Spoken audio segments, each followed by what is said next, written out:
성공회대 이 김찬호 교수님의 책을 보다가 이런 재밌는 일화를 하나 봤습니다.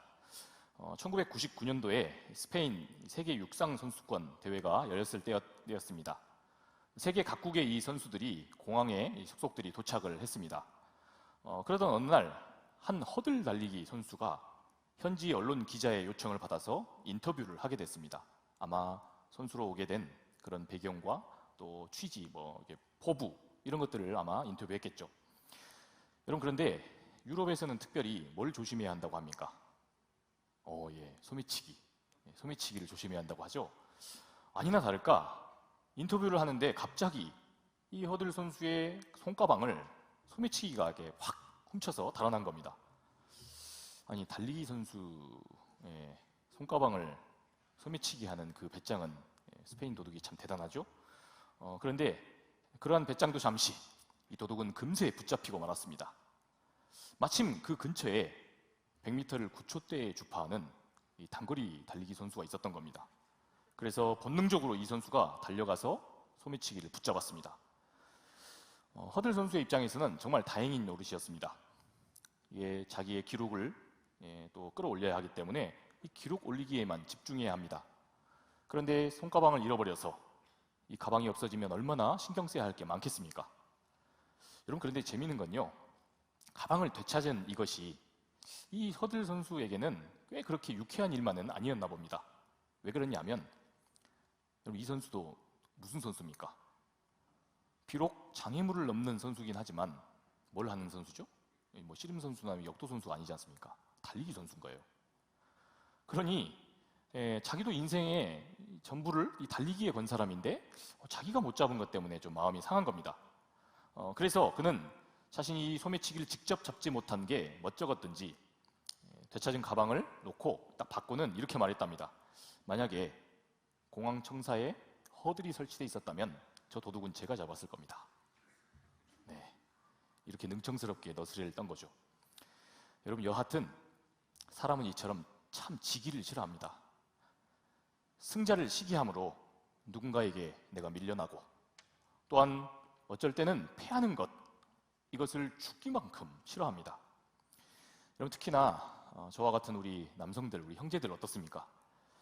오늘 이 광고가 나간 대로 우리 요셉 또 다윗 요다 매치라고 하는 이 친선 축구 대회가 열립니다.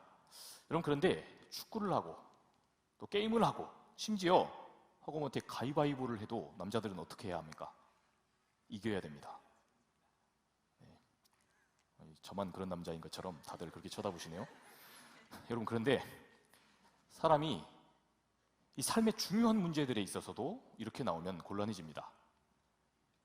그것이 자신의 그 삶이 바라고 또 반드시 지향해야 할 그런 중요한 가치를 결정하는 데서도 이렇게 나오면 곤란하다는 겁니다. 사람이 그릇된 그 시기심이 그 동기가 되어서 이처럼 중요한 일을 추진해 가게 되면 곤란해집니다. 오늘 우리가 읽고 있는 이 하나님의 말씀에서처럼 말입니다. 우리 다 함께 오늘 말씀 17절과 18절을 읽어보겠습니다. 대제사장과 그와 함께 있는 사람, 즉 사두개인의 당파가 다 마음에 시기가 가득하여 일어나서 사도들을 잡아다가 옥에 가두었더니, 여러분, 오늘 이 말씀 속에 등장하는 이 대제사장 그리고 사두개인이라는 사람들, 여러분, 이 사람들 대체 어떤 사람입니까? 전부 다 통틀어서 사두개파 혹은 사두가이파라고 불리는 사람들입니다. 하나님을 믿는 데 있어서요, 이 사람들은 누구보다 본을 보여야 했던 당시의 성전의 지도자들이었습니다. 오늘로 따지면 저와 같은 목회자였던 겁니다. 여러분, 이들은 자기들의 정체성을 사독제사장의 후예다, 이렇게 이름 정한 사람입니다. 그래서 이 사람들을 사두가이파 이렇게 불렀던 겁니다. 여러분, 이 사독이라고 하는 사람, 이 사람에 대해서 좀 이야기해 볼 필요가 있습니다. 그는 이스라엘이 최전성기를 누렸던 다윗과 솔로몬 시대의 제사장이었습니다. 그는 선지자 나단을 도와서 다윗의 아들들 중에 이 솔로몬을 도와 그가 왕위를 이어가게 했습니다. 여러분, 솔로몬은 다윗이 밧세바라고 하는 자신의 부하 장수의 그 여인을 자기가 취함으로써 낳은 아들입니다. 그렇기 때문에 한참 또 뒤에 형제기도 했고 정통성이 떨어지는 사람이었습니다. 그러나 이 나단을 도와서 이 사독이라고 하는 제사장은 킹메이커로서 솔로몬이 하나님의 그 기름 부은 왕이 되기를 그렇게 만들어 나갔고, 또한 그런 솔로몬이 하나님의 뜻을 따라서 통치하도록 도왔습니다. 이로 인해서 사독은 변방이 아니라 중심부 예루살렘의 정통한 제사장 가문이 되는 그런 은총을 누리게 됐던 겁니다. 그러니 이러한 사독 가문의 그 후예로서 대제사장들과 이 사두개 사람들, 그리고 그와 함께 하던 사람들은 누구보다도 우리 하나님이 중요하게 여기시는 공의와 사랑의 가치, 이것을 귀하게 여기고 중요하게 여겨야 했던 사람들이었던 겁니다. 여러분, 그런데 그런 하나님의 사람들이 공의는 온데간데 없습니다. 대체 어떤 동기로 지금 움직이고 있습니까? 시기심. 바로 시기심이라고 하는 이 마음에서 움직이고 있었습니다. 여러분, 그렇다면 대체 이 사람들은 뭘 시기한 겁니까? 우리 다 함께 바로 그 앞부분의 말씀 12절 상반절과 또 14절에서 16절 말씀을 보겠습니다. 이어서 봅니다. 사도들의 손을 통하여 민간의 표적과 기사가 많이 일어나매 믿고 주께로 나아오는 자가 더 많으니 남녀의 큰 무리더라.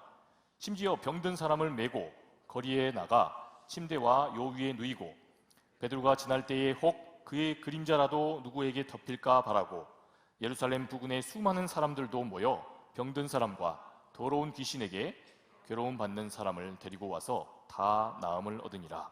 아멘. 여러분, 지금 이 사람들은 사도들이, 예수의 이름으로 지금 나가고 있는 사도들이 사람들로부터 관심을 받는 것, 그것을 시기했습니다.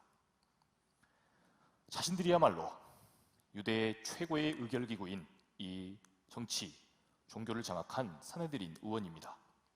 여기서 법안을 제정하고 이것을 집행합니다.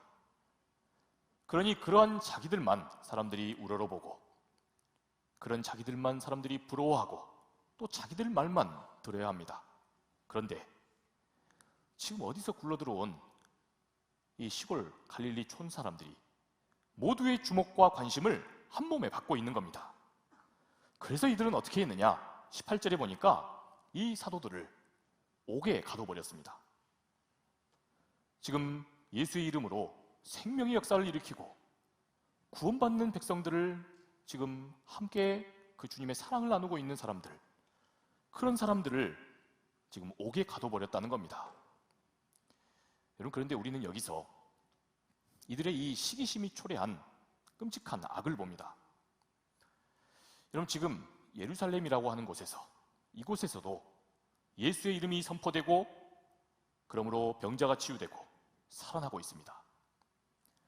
그동안 인싸들의 도시라고 일컬어지는 이 예루살렘에서는 모두가 다 행복한 줄 알았습니다. 그런데 예루살렘은 결코 안 그런 줄 알았는데 여기에도 삶의 온갖 병폐들과 또한 어려움과 위기 속에서 자기를 잃어버린 사람들이, 그래서 귀신에 들린 사람들이 많았다는 겁니다.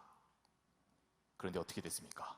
사도들을 통해서 이 사람들도 구원받고 치유함을 얻게 되는 그런 역사가 일어났던 겁니다. 그런데 이러한 놀라운 생명의 복음, 예수의 이름으로 지금 하나님의 말씀이 선포되고 있는 그것을 누가 맡고 있습니까? 다른 사람도 아니라 하나님의 사람들인 이 사두개인들이 맡고 있었다는 겁니다. 불신자가 아닌 하나님의 사람들이 시기심 때문에 하나님의 구원 사역을 맡고 의로운 사람들이 억울한 옥살이를 감당하게 됐다는 겁니다. 여러분, 이처럼 하나님의 사람들이 이상한 시기심에 빠지면요, 이러한 끔찍한 비극이 일어납니다. 17절에는 그것도 사두개인 당파가 다, 한 사람도 빠짐없이 다 그랬다고 말씀합니다. 믿음이 좋고 또한 신앙이 좋다며 자기들 자신을 사독의 후예다, 이렇게 자랑했던 사람들이 모두가 다 그 시기심이 동기가 되어서 한 통속이 돼서 사도들을 옥에 가두는 일에 하나가 되었다는 겁니다. 여러분, 대체 어쩌다가 이 하나님의 사람들이 이처럼 망가지게 되었냐는 겁니다. 그것도 아주 집단적으로 이 집단적으로 이처럼 망가질 수밖에 없었냐는 겁니다.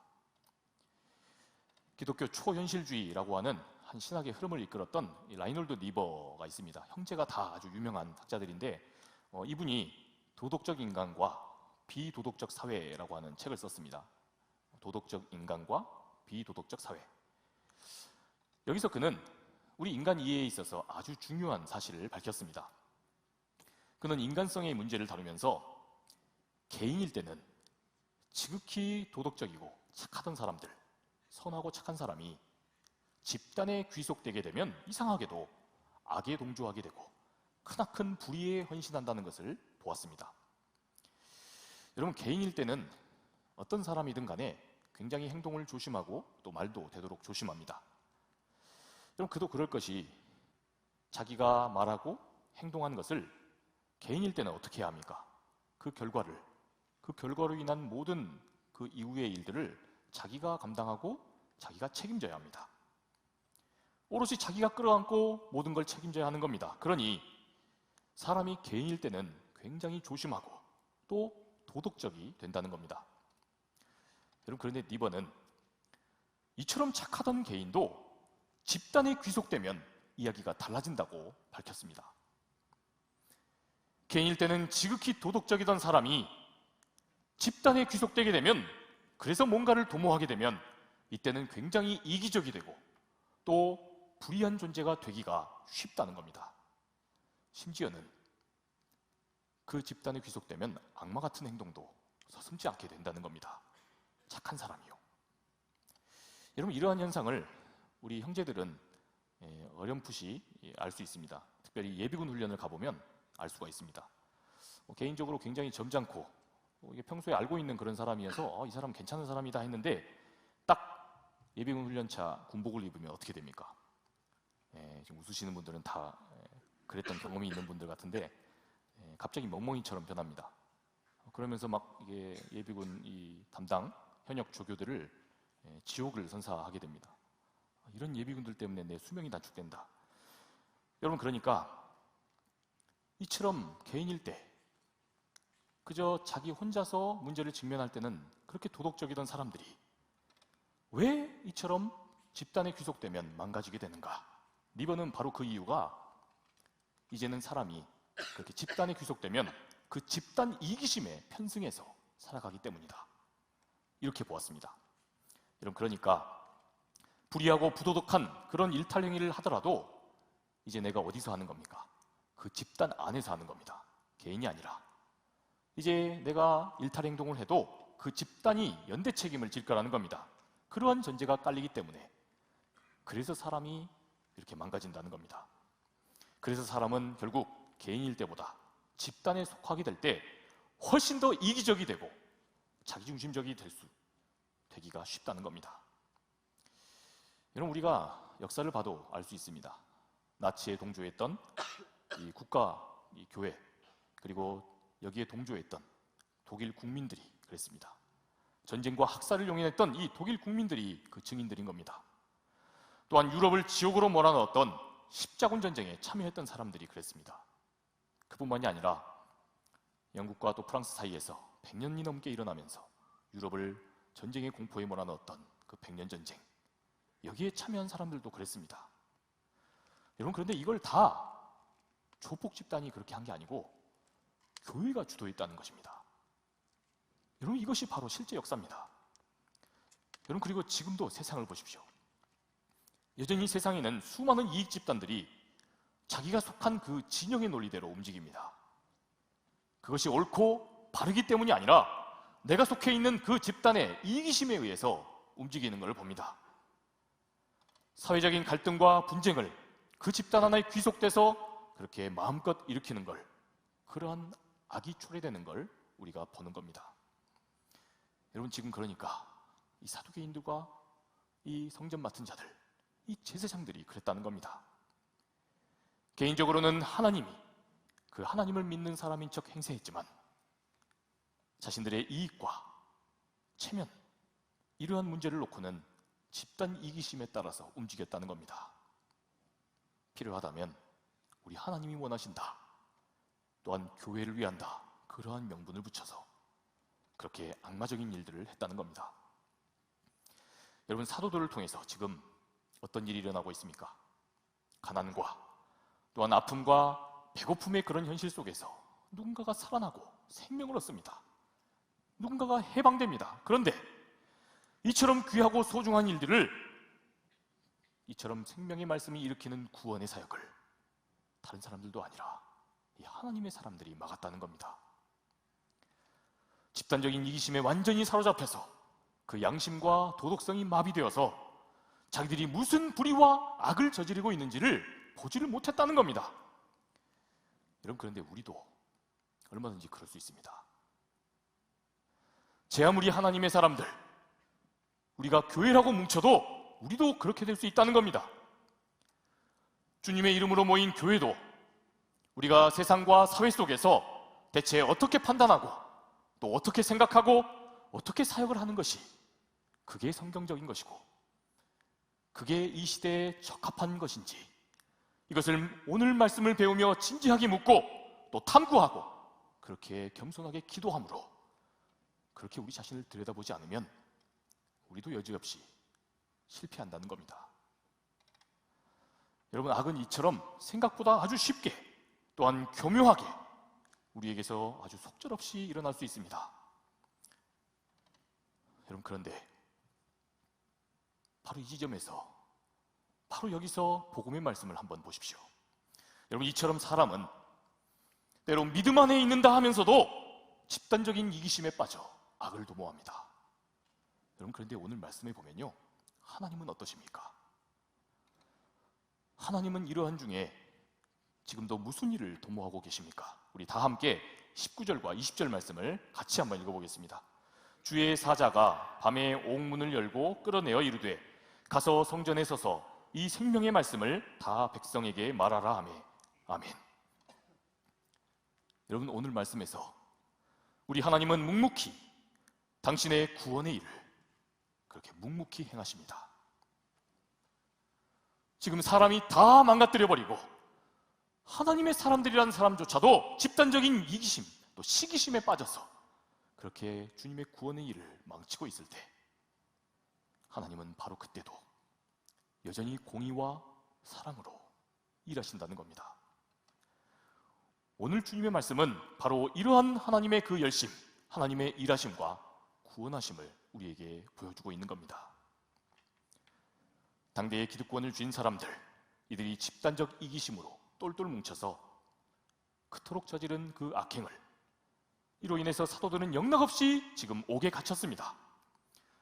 여러분, 그렇게 옥에 갇힌 이 시점을 성경은 지금 밤이었다고 보도합니다. 밤. 여러분, 성경에서 이 밤이라고 하는 시간, 이때는 굉장히 중요합니다.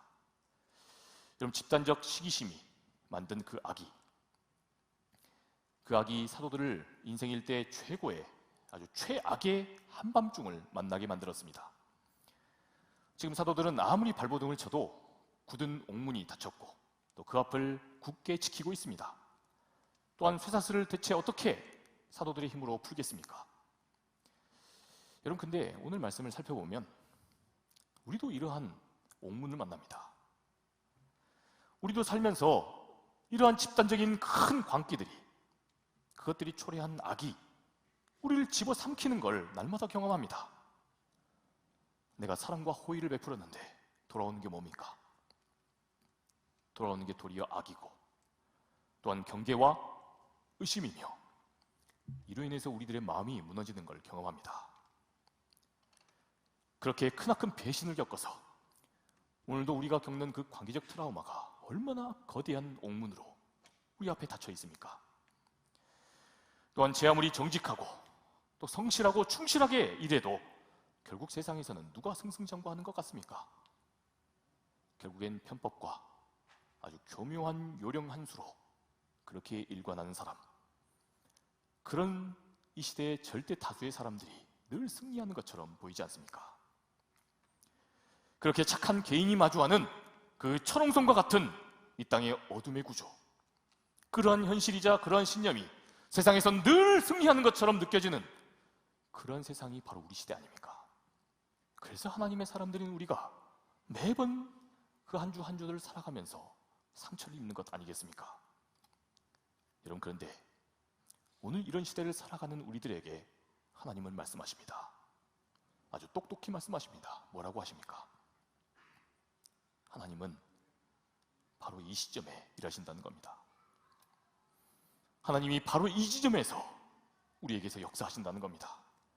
하나님이 그렇게 우리가 억울함 중에 만난 인생의 그 한밤중에 일하신다는 겁니다.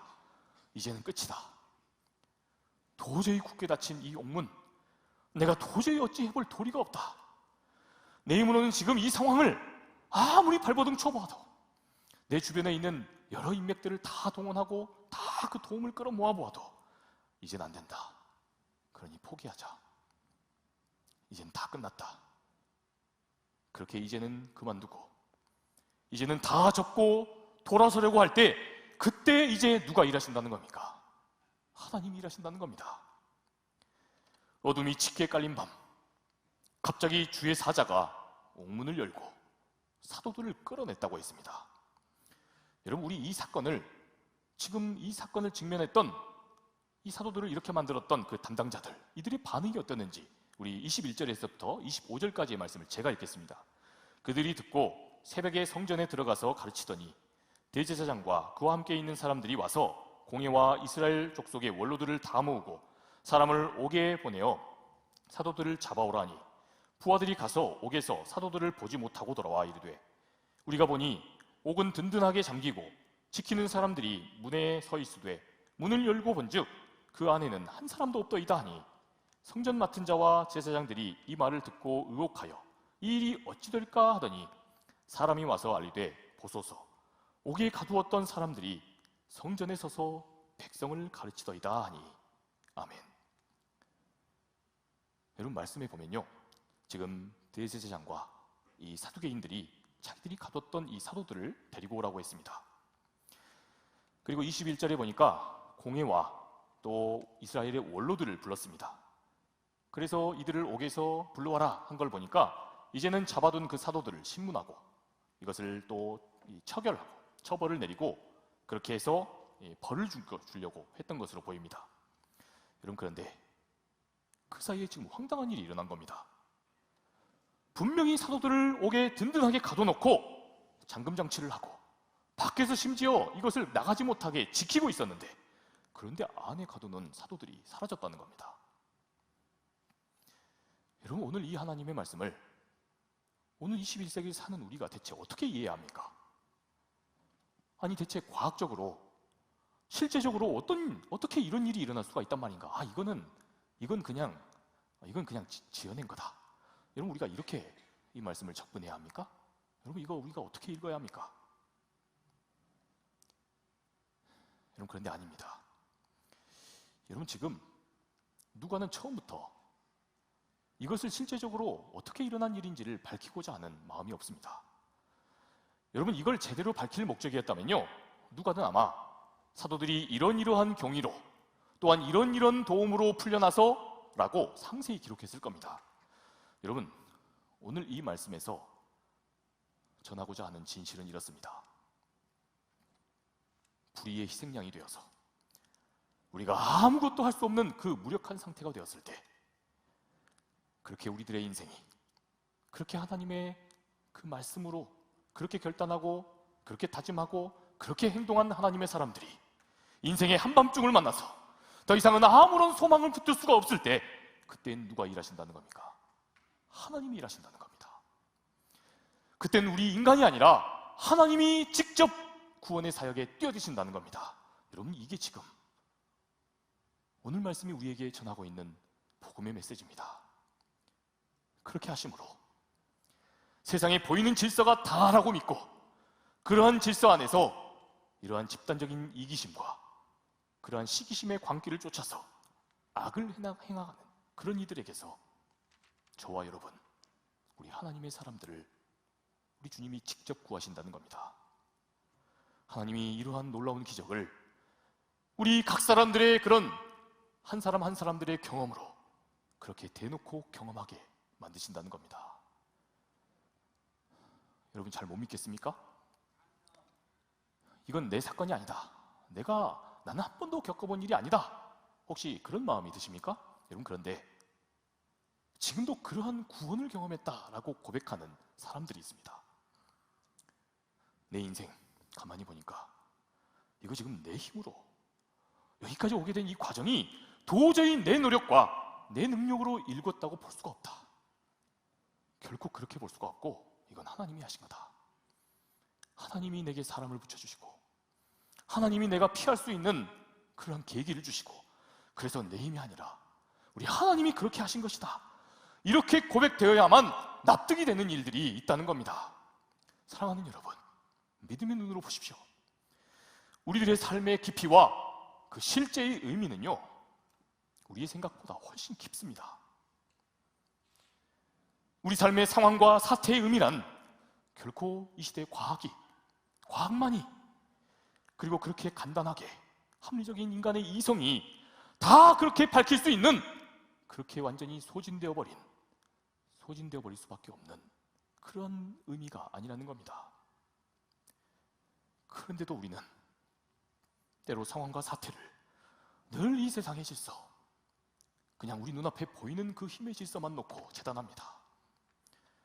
여러분, 그래서 어쩌면 우리 시대의 진정한 불행은요, 오늘 우리가 믿는 이러한 믿음을 멸시하고 하나님의 생명의 말씀, 사람을 진정으로 살리는 그 복음의 말씀, 이것을 멸시하는 것이 우리에게서 진짜 비극인지 모릅니다. 사랑하는 여러분, 그래서 오늘 말씀을 보십시오. 그래서 오늘 말씀은 이것이 어찌된 영문인지를 지금 해명하지 않습니다. 대체 어떻게 옥문이 열렸고 또 어떻게 사도들이 굳건하게 지키고 있는 사람들을 넘어서 그렇게 풀려나게 되었는지, 그래서 사도들은 당당하게 다시 하나님의 생명의 말씀을 전하게 되었는지 오늘 말씀은 해명하지 않습니다. 그래서 오늘 이 말씀을 읽고 있는 우리가 역설적으로 크나큰 도전을 받습니다. 왜 그렇습니까? 왜 그걸 설명하지 않는 겁니까? 이제 하나님이 오늘부터 저와 여러분들의 옥문도, 저와 여러분 각자의 그 스토리로 하나님이 열어가실 겁니다. 우리 하나님이 반드시 그렇게 하실 겁니다. 여러분, 그래도 어떻게? 라고 질문하고 싶은 마음이십니까? 여러분, 이제부터 그것을 확인해 나가시는 것이 바로 저와 여러분들의 몫입니다. 그러니 사랑하는 상당의 청년 여러분, 혹시 지금 삶의 깊은 외통수를 만나셨습니까? 도저히 내 힘으로 어떻게 할 수가 없는, 그래서 엎어지면 눈물밖에 나오지 않는, 혹시 그러한 어려움에 여러분 직면하셨습니까? 도저히 내 힘으로 어찌할 수 없는 문제, 그 인생의 한밤중을 지금 지나고 있으십니까? 여러분, 그렇다면 이제 우리의 그 무너진 자리에서 우리 하나님이 여러분들을 구원하실 줄 믿습니다. 하나님이 당신의 그 영광을 위해서라도 반드시 그렇게 하실 겁니다. 여러분, 오늘 이 말씀 속 사도들처럼 그럼에도 불구하고 말씀을 붙들고 살아가는 우리들, 그런 우리들을 그냥 영영 그 절망 속에 방치하시게 되면, 그러면 우리 하나님도 어떻게 되시겠습니까? 그렇게 믿음의 사람들이 여전히 세상의 소리가 아니라 세상의 그 소리가 이기는 것 같지만 그래도 하나님의 말씀을 붙들고 오늘 하루를 살아가고 있는 저와 여러분들을 끝까지 우리 하나님이 그러한 어려움 속에 방치하시면, 여러분, 누가 그런 우리를 보고 하나님께 영광을 올려드리겠습니까? 그러니 하나님은 당신의 영광을 위해서라도 반드시 저와 여러분들을 구원하실 겁니다. 여러분, 이제 그때가 되면 어느덧 우리 하나님께서 우리에게 드디어 깨닫게 하실 줄 믿습니다. 대체 무엇을 말입니까? 우리 마지막으로 20절 말씀을 다시 한번 살펴봅시다. 다 같이 읽습니다. 가서 성전에 서서 이 생명의 말씀을 다 백성에게 말하라 하매. 아멘. 여러분, 우리가 어찌할 그 도리가 없으므로 그런 지경에서 우리 하나님은 우리에게 구원을 경험케 하십니다. 그렇게 하시면서 하나님이 기대하시는 게 있다는 겁니다. 그게 뭐냐? 우리가 먼저 보고 겪고 그렇게 구원의 감격을 누리고 하나님이 치유하시는 걸 경험한 것, 바로 이 하나님의 회복의 은혜를 아직도 경험하지 못한 채 여기서 그만둘까? 이제 다 끝내고 여기서 내 삶 이제 그냥 포기할까? 이렇게 살아가고 있는 사람들에게 우리 하나님이 생명의 말씀을 우리를 통해서 전하게 하시려 하심이라는 겁니다. 여러분, 하나님은 이처럼 당신의 형상을 이 세상의 질서 속에서 그렇게 잃어버린 그런 사람들을 저와 여러분을 통해 구원하십니다. 이것이 바로 사도행전에 증언되어 있는 이 하나님의 꿈, 사도행전의 꿈입니다. 그러니 사랑하는 청년 여러분, 우리 그러니 용기를 내어서 다시 한번 이 말씀을 붙들고 우리 삶의 그 문제를 다시 봅시다. 그렇게 함으로 인생의 이 깊은 한밤중에서만, 거기서만 목격할 수 있고 거기서만 우리가 경험할 수 있는 그러한 하나님의 구원하심의 은혜, 우리의 생명을 살리시는 하나님의 은혜를 우리가 먼저 한번 체험합시다. 그렇게 하나님은 그렇게 믿음으로 나아가는 우리를 통해서 또 다른 누군가를 구원해 가실 겁니다. 그렇게 절망하고 신음하고 지금도 하나님을 몰라서 그렇게 죽어가는 영혼들을 살리실 것입니다. 그렇게 새로운 한 주도, 한 주 이 하루하루의 삶도 바로 주님 안에서 그렇게 어려움의 현실의 한복판을 넉넉히 이겨가시는 저와 우리 모든 청년 여러분 되시기를 주님의 이름으로 축원합니다.